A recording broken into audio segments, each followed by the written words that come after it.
Hello, everyone, and welcome. Today, we're going to talk about something we all share, the very first and maybe the most important group we ever belong to, our family.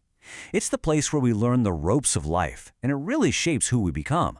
So let's get right into it. So let me ask you a question. Have you ever really thought about it? Why can't we just be on our own? It sounds simple, but the answer really gets to the heart of what it means to be human.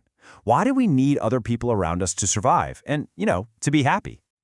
Okay, so our journey starts with this one basic truth. We really need each other.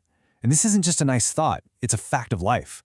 We need other people for safety, for stability, and just to grow as individuals. A very wise man, the philosopher Aristotle, said this a long, long time ago, and it's as true today as it was then.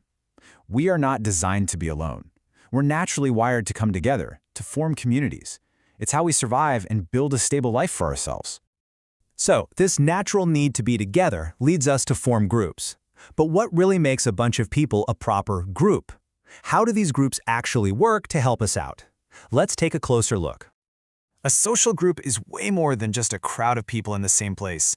The real magic ingredients are interaction and a shared sense of unity.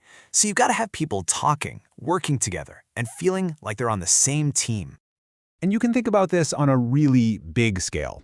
An entire country, like all of Nigeria, for example, can be seen as one huge social group. Now, obviously, we don't know everyone, but we're all connected by shared laws and a common identity. But of course, we feel differently about our family than we do about a stranger, right? So let's zoom in from that big, massive society to the small, tight-knit circles that really shape our everyday lives. These small circles are what we call primary groups. These are not your casual acquaintances. These are your people, the ones you share your life with, the ones you have close, personal connections with, like your family and your best friends. You can see the difference really clearly here. A large group, like your whole town, has tons of people, and most of those relationships are pretty impersonal.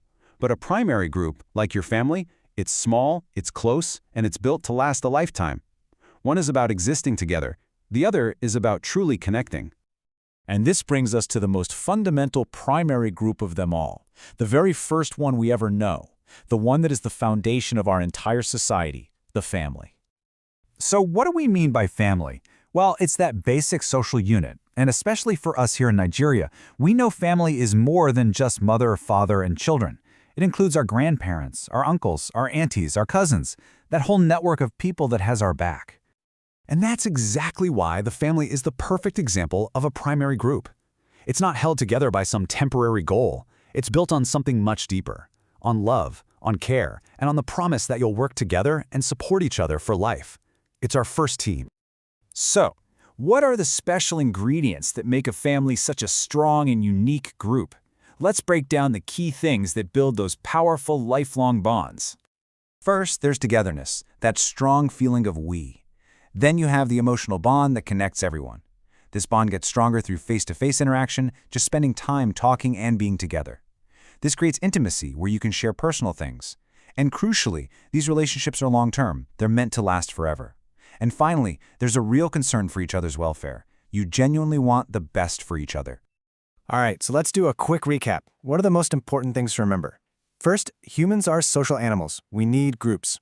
Second, a primary group is small and personal, like your family and close friends. Third, the family is our very first and most important primary group.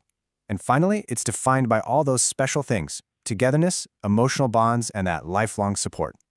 So, I'll leave you with a question to think about. When you look at your own family, or even your closest friends, can you see these characteristics at play? Think about it.